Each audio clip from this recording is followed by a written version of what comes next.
Today we're holding on page 75, I believe. Let me see. Yeah. Yesterday's shir, some of you weren't here. It's on YouTube, so or on my website, I think RabbiDalfin.com. You could pick it up there too, I believe. It was a very important shir because the previous Rebbe, Rabbi Yosef Yitzchak, really gave us a wonderful mashal how to deal with a problem. He goes into details, and each step is so important. So, we're always looking to improve ourselves, and first to improve ourselves, then to improve others. And the Rebbe really delineates in short but very telling steps what needs to be done. And if we follow this course of action, this prescription, we'll be better off. So take a look at it, learn it when you have a chance. Let's do the Kitzer on the bottom of 75. Kitzer. 73, thank you. Kitzer. Hanhoges ha-mechanech va-madrich, the conduct of the educator, im ha-mechunech va-hamudrich, to the student, buchrachas liyes, it must include Aleph, betoikev oiz, firmness.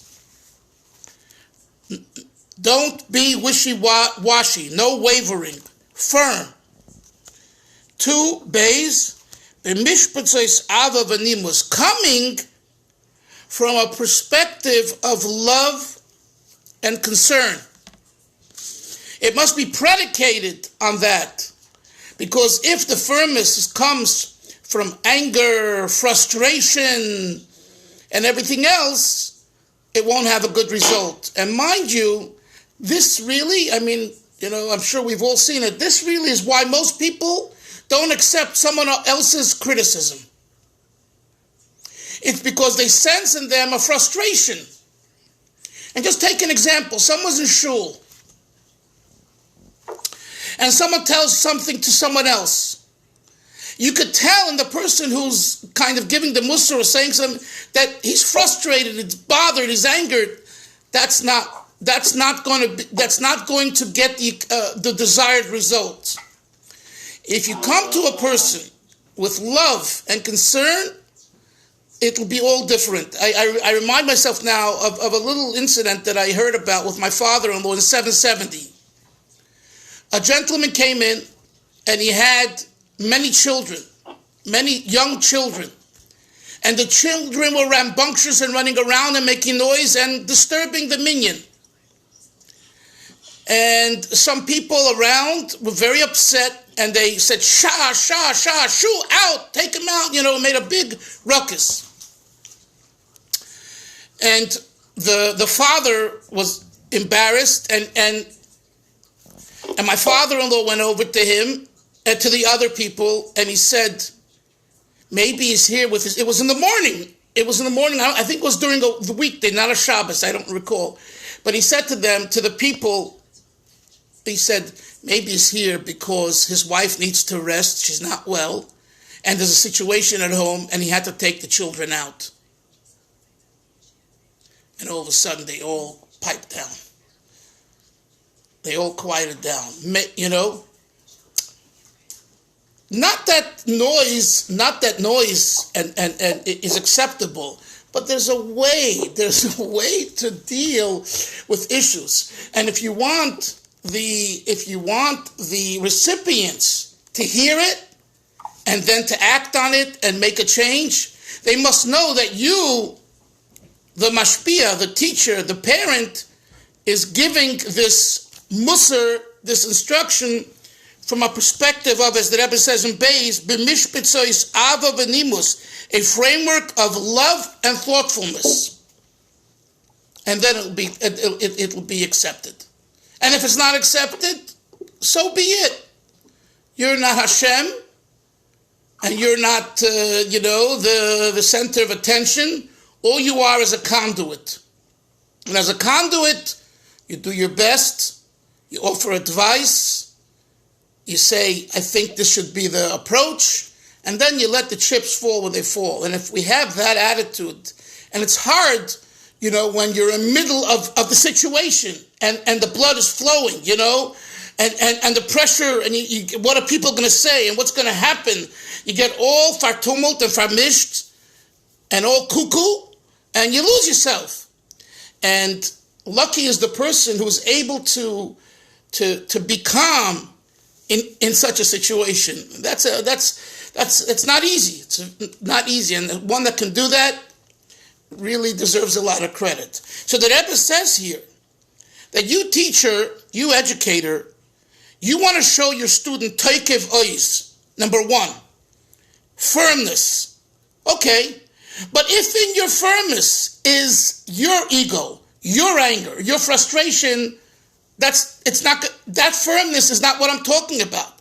I'm talking about a firmness and an unwaveringness that comes b'mishpatzos ava v'nimus from a perspective and predicated on love and thoughtfulness. This is a summary of what we learned yesterday in the chapter. Let's go to 75 now. Tanai Shishi. He's still on these conditions, prerequisites regarding the matzav. This is all, each of these Tanoim is part of the matzav, the situation, evaluating properly the situation of the student. So Tanai Shishi, the sixth Tanai, the sixth prerequisite, Hakadima v'ichur be'oifane v'darchi HaChinuch v'adrocha. The prioritization in educational and approaches, and methods. Let's see. Ha'odah. Man by nature is a sichli. That makes us different than an animal. We're an intellect. That's the primary difference between the living and the speaking domains and kingdoms. And the advantage to man over an animal is that he is a sichli. He is an intellect. The whole Maisa, v'diburav, in all of his action and his speech and his talk, umachshavaisav, and his thoughts, heim al pi seichel. They should be, they can be, they need to be based on thought. The gaman agoisav midoisav leoev v'lisnoya, and even his conduct of character, of emotions, to love and to hate, lefoyer, to beautify, to praise, and to be enduring. Livcha b'toiv, to choose good, v'no, and beautiful. V'limois, and to despise, boro, umeguna, evil and disgust, vulgar. Hakol kasher lakoil, all of it, who al pi mishpat ha-seichel, by a human, and needs to go through intellect, seichel. That is a healthy man. Im zeh, nevertheless, so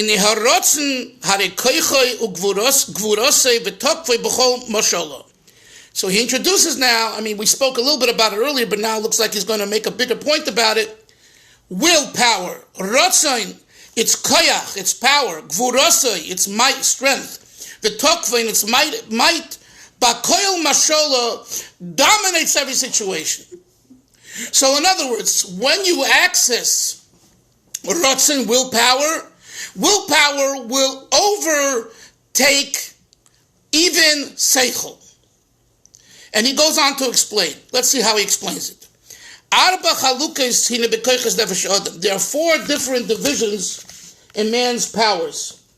In addition, Hillel, to the vivifying soul, that enlivens the limbs of the body, to impact them, to do their job.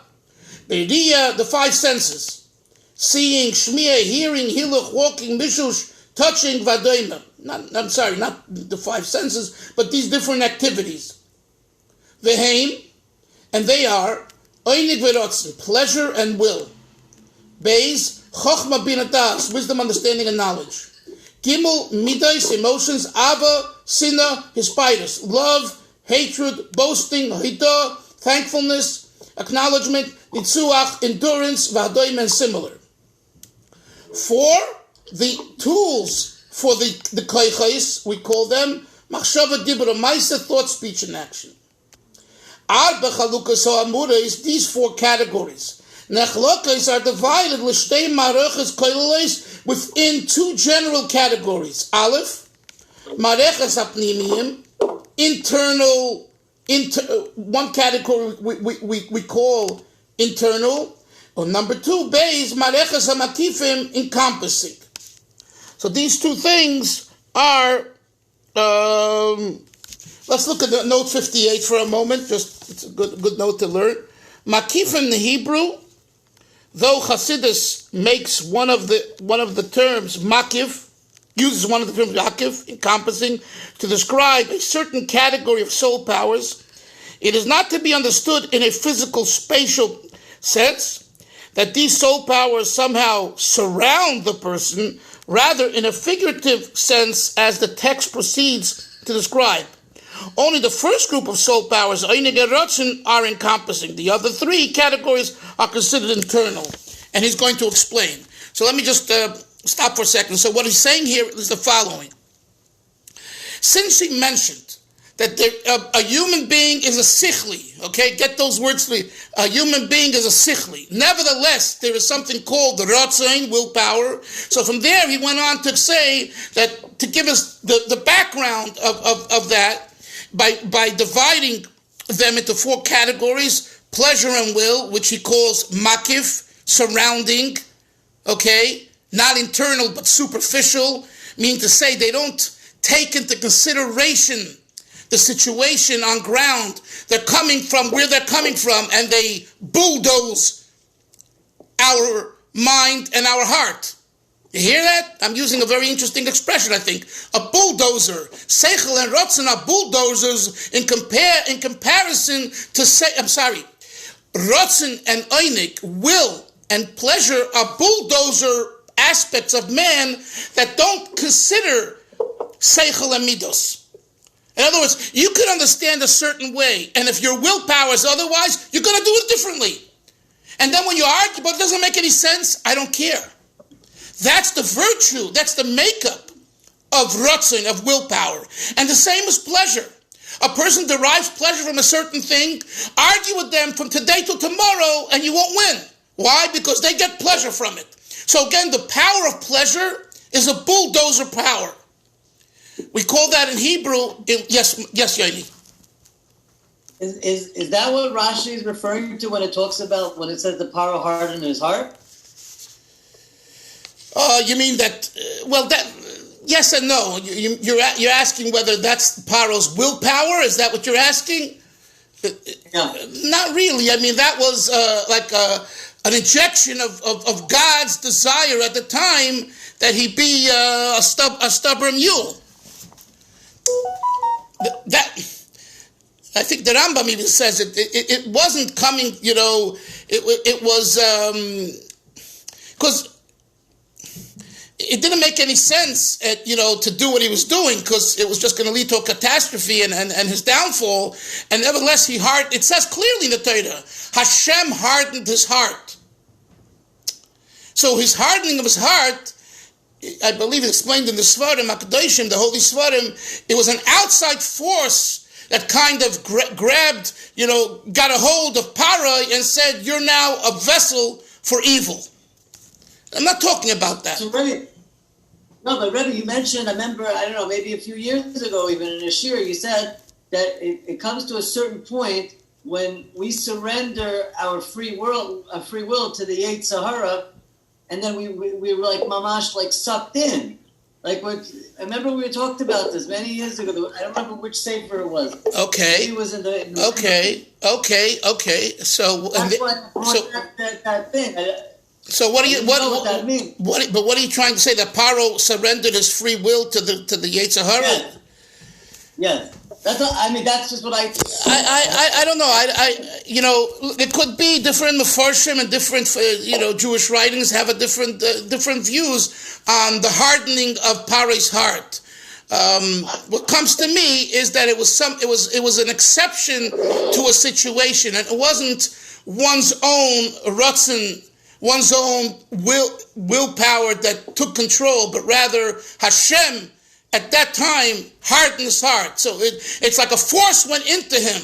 Do you follow what I'm saying? What you're alluding to is man surrendering. That's already a humility on his part. He's surrendering it to evil, but he's surrendering his seichel and his midos to will. Surrendering is coming from your perspective as being refined. Here, the Torah says Hashem hardened his heart. But I hear your point. It's a good point, and I guess to look at the commentators over there, maybe will open up more information. So going back to the text, are you with me, Chevre, or this is beyond you? You're following over here what we're talking about, Hillel? Yes, I think so. Okay, so we have Oinig and Ratzon, Moshe, and we have pleasure and will, which are Makiv, and then we have Chochma, Bin, and Das, intelligence. Just one question. Oneg and Ratzon are kind of grouped because they're Makifin? Yes. Okay. But it's two separate expressions, pleasure and will, okay. Right? Mm-hmm. By the way, Hillel, since you asked, there's a lot of pages of discussion in Hasidus. The Rebbe Rashab in his Maimorim of 1906, the famous Hemshech called Tofrei Samach Vov, or as Chabad Hasidim would call it, Samach Vov, referring to the year 1906, has an entire discussion which is greater, which is higher, which touches deeper in the person, will or pleasure. And it's a back and forth. It's a fascinating discussion. And so, what's the maskana in the end? I think the maskana is oneg, pleasure. I think oinig is even deeper than ratzon. And I don't know how... That would make sense. Yeah? That would make sense. Yeah, interesting. Okay. I could probably make sense of it the other way too, but... Okay, but I'm just saying, if you ever care to follow up, just know that that's a whole discussion there. Anyway. What page are we on? Oh, we're on page 75. Okay, good. Thank you. Okay. So we have Oinig and Ratzon, Moshe. Then we have Chochma, Bina, Das, Seichel, mind. Mind is a pnimi. You think about it, you understand it, you internalize it. It makes sense I should do this. And then we have midos, Yaakov, the emotions, love, fear, hate, compassion, boasting, acknowledgement, whatever, all the midos. It's also pnimius. It's part of who you are, right? You relate to it. And then the Rebbe says, Dalit, the fourth category, which aren't what we call koiches hanefesh, powers of the soul. They're what the Alter Rebbe in Tanya calls in chapter 4, levushe hanefesh, the garments of the soul, instruments. How do you, what tool do you use to access your mind and your heart, either thought, speech, or action, all three? So we call that the levushe hanefesh. So he mentions all four. And then in the third paragraph here, the Rebbe says, we divide these two into another two general categories, which are mareches hapnimiyim, the category of internal, pnimi, and beis mareches hamakifim, superficial, right? That's what he says, encompassing. Let's go on. These two categories, are very different. I hope you guys are good with math. In four different ideas. Okay? So we got two general categories, which consist of the one category of makif consists of oining and rotzen. Category 2, pnimius, consists of the other three. And then he says, and within these you have details. And he says, Hapnimius heim koiches protim v'makifim koilulim. He's giving us a kind of a sound bite of how to identify them. So he says, koiches pnimiyim, inner koiches. Where's Avi? Avi was waiting to learn Hasidus. He says, where's the Hasidus in this kuntres? Right here. Avi, this is for you. Okay? Aleph, hapnimiyim, the inner koiches, heim koiches protim, they are specific, particular powers, whereas v'hamakifim kololim, If someone asks you, Avi, where is the abode of will? All over. If someone asks you, where is the abode of intellect? The cup, the brain. So seichel and midos, where's the abode of the emotions? The heart, have a specific location, right? Will, the notion of will is equal throughout the entire body. My hand wants, and my foot wants, and my body wants. But no one's going to say, my hand understands. That's ridiculous. Your hand doesn't understand.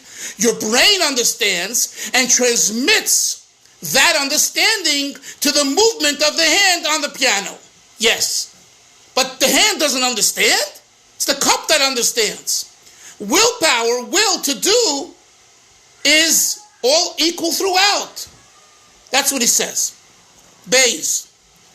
Hapnimiyim yesh lehem evorim miyuchodim shehem poalim behem. The inner koiches have specific limbs, organs, that express what they are, like I just told you. V'hamakifim, conversely, the koiches makifim ein lehem evorim protim lifel behem beyichud. They don't have specific limbs to express them. Upoyalim b'chol evorim, and they impact, they affect all limbs. Gimel. Hamakifim v'hamapnimiyim, the encompassing one, and the internal ones, im hayosim, top of page 77. Im hayosim kulam ki echad koiches hanefesh, although they are all rooted in the soul, they all come from the nefesh. Bechol ze, nevertheless, mischalkim ba'oimik shorsham b'nefesh atzmai. They differ, Yaakov, how deep they're rooted in the nefesh. The root canal experience. Is the toothache just in the outer part of the tooth, or is it way down in the root? The Rebbe says that so we too, regarding these different soul powers, there's a difference how deep they're rooted in the soul. And he explains. Look what he says. That the makifim are actually rooted deeper in the soul. He doesn't explain, and I won't take a lot of time. The very fact that there can be a power that's equal throughout the body is not a downgrade, but rather an upgrade. That means it comes from a place of the soul that has less divisions. And divisions are already an acceptance. Divisions are based on the trigger that's calling them. So in other words, Hillel, 1 second. The eye see because the vessel of the eye, the makeup of the eye calls for seeing. It doesn't call for hearing. So the energy in the eye is guided by and limited by the eye. And the same is true for hearing, and the same is true for many other koiches pnimiyim. Whereas koiches makifim, since it's not triggered by the vessel, but it is an offspring, a reflection of the soul.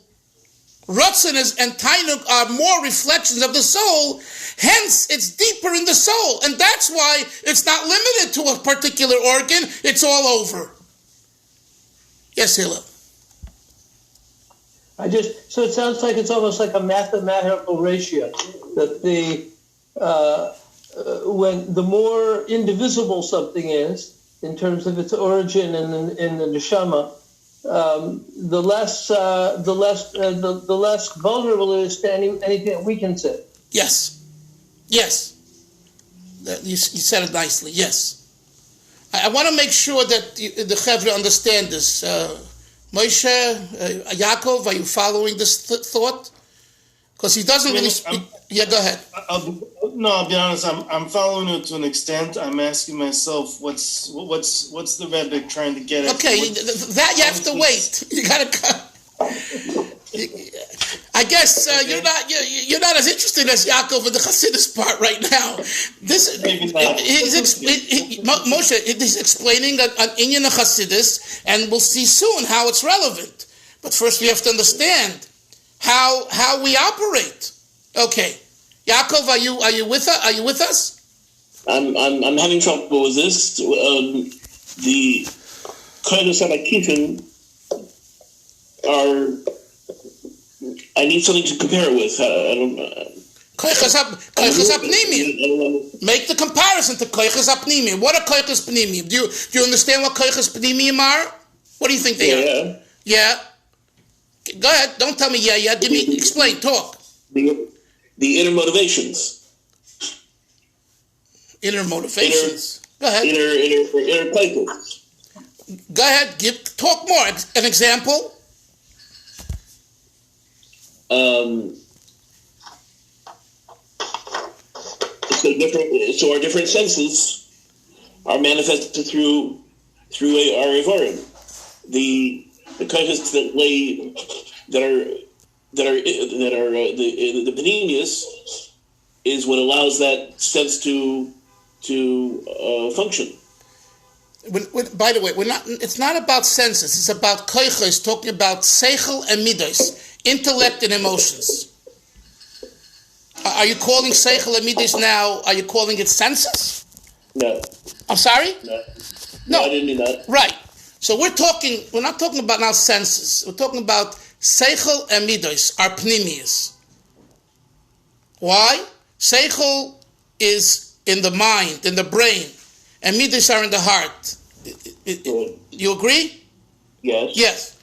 So when seichel is used, or when midos are used, what triggers them? What triggers them? The place, the abode, their location. The brain says use seichel. So how much seichel can you use? As much as the brain can handle.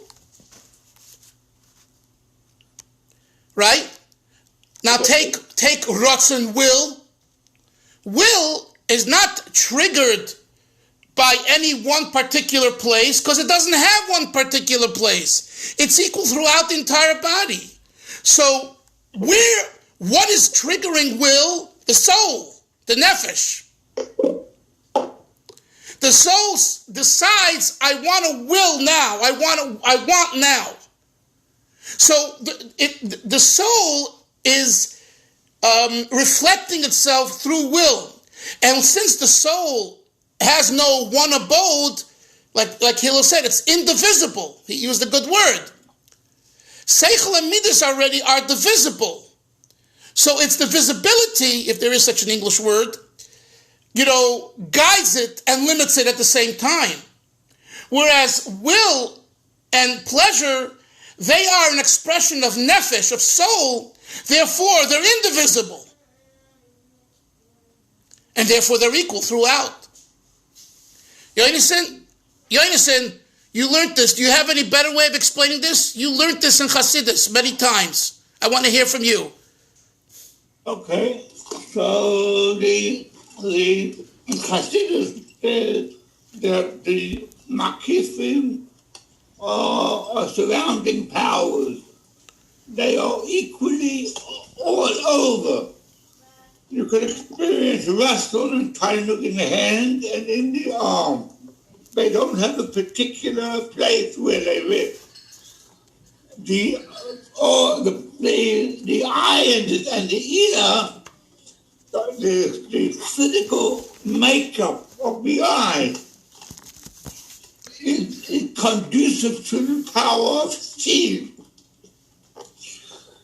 The ear is conducive physical makeup to draw the spiritual power of hearing. So therefore, the power of seeing can only go into the eye. and the power of hearing can only go into the ear. However, because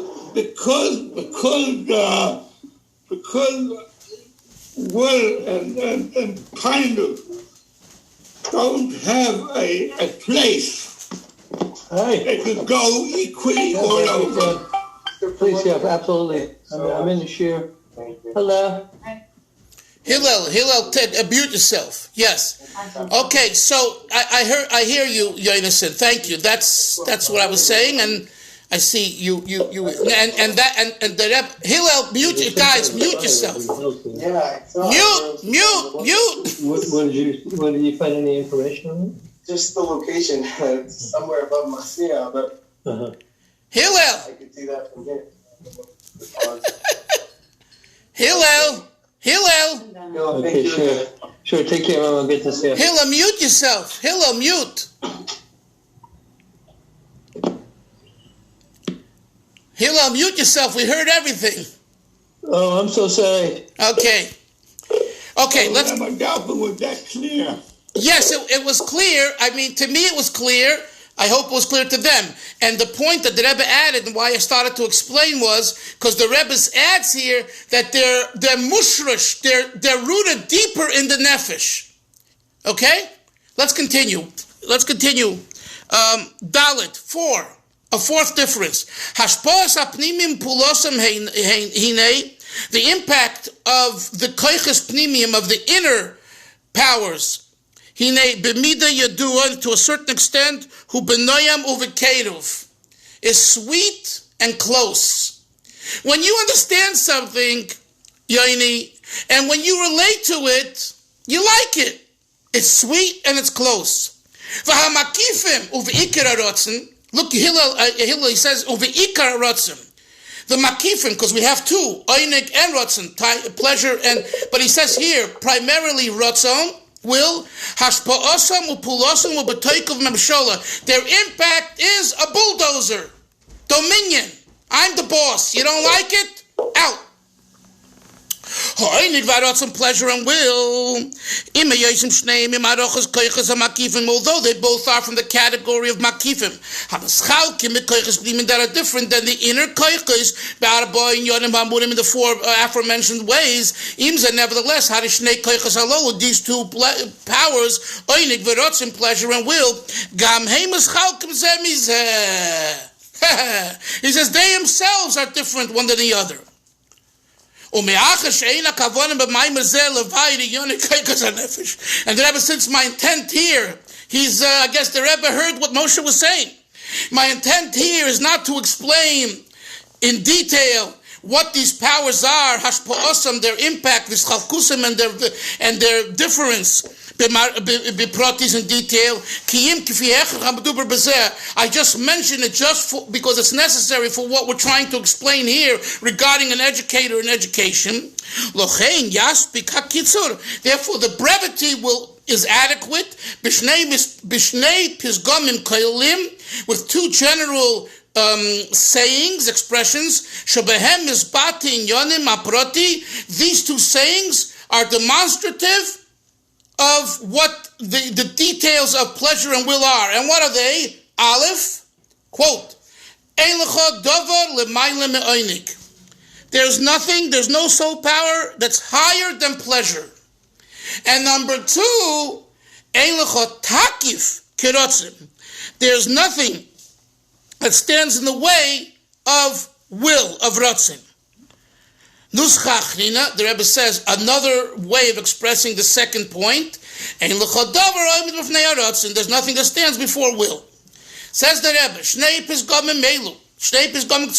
these two short, brief sayings, expressions, mabiyim borur, they express clearly as a hevdel, the difference between einik v'ratzin, pleasure and will, binyoneim aprotim, in all of their details, meaning, in addition to them being two general powers, and that is, the einik ikroi. In other words, now he's explaining here in the last paragraph the difference, briefly, of pleasure and will. And what is that? Einik ikroi shulamayla mikoil.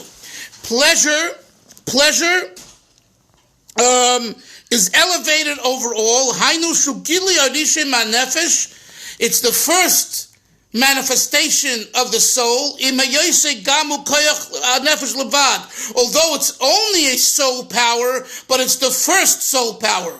Whereas v'harotza, in the willpower, he need kore mashu takif ve'ein dover.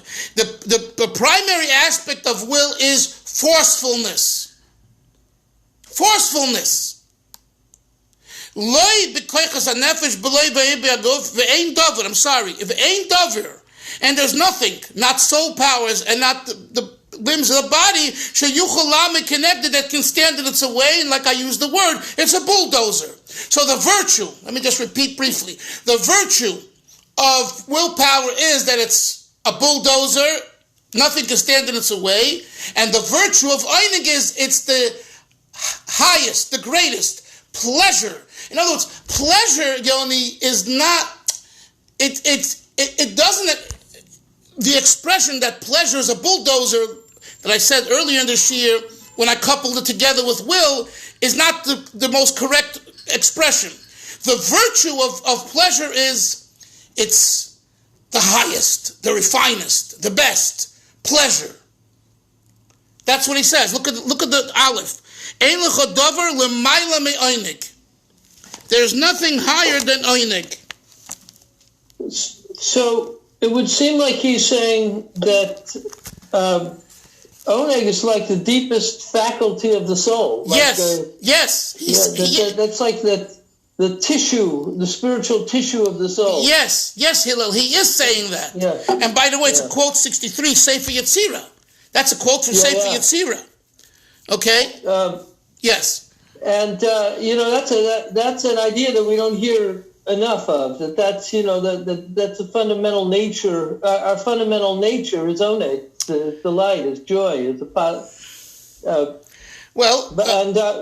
would you say that it seems to me that oneg is passive, like receptive, and ratzon is active or dynamic? Yes. So is the implication of them being the two makifin is that they have like a Ratzon v'shov or mashpia and makabel kind of relationship? You mean between each other? Between each other, or they're just two separate forces that happen to be makifin? I have to think and study that. It's a very good question, okay. And I think the Rashab in that 1906 Maimarim, I think he deals with your question. That's why it's a fascinating study and insight. But you brought it out very nicely. What is the relationship between Einig and Ratzon? Yes, Yonason. Yeah, the relationship is that Einig seems to me atik, and Ratzon is atik. So in the crown, the motivation power that the king has is to get pleasure from seeing his people being bottled to him. But in order to achieve that, he needs ratzon. He has to exert his decrees over the people to show that he's king. In order to so you're saying the ratzon is deeper in the nefesh than Einig? No. Ratzon is a tool for Tainuk. By the way, I believe in the Hamor Rabbi, the shul we used to have the Klolei. I don't know if the Svarim are still there, but I believe we had a sefer that I brought there in English called 10 Keys to Understanding. It was from Rabbi Matos Cantor. It's phenomenal on these things. And I know Rebbe Cantor. He's very bright, a gifted person, and he has a very good psychological understanding. If you can get a hold of this book, you'll thank me. 10 Keys to Understanding. He goes through all the koiches in psychological terms, and then I think he talks about Einig and Ratzon. I don't have it here. I had once. I bought copies, but I don't know where they are right now. So, but if the shul is open, go in and check if it's there, and you could, maybe it's online too, maybe at the Hebrew books or Chabad or something. Okay, everyone. I have another Shir Zaygesund. We'll see everyone tomorrow. Take care. Okay, thank you. Bye-bye.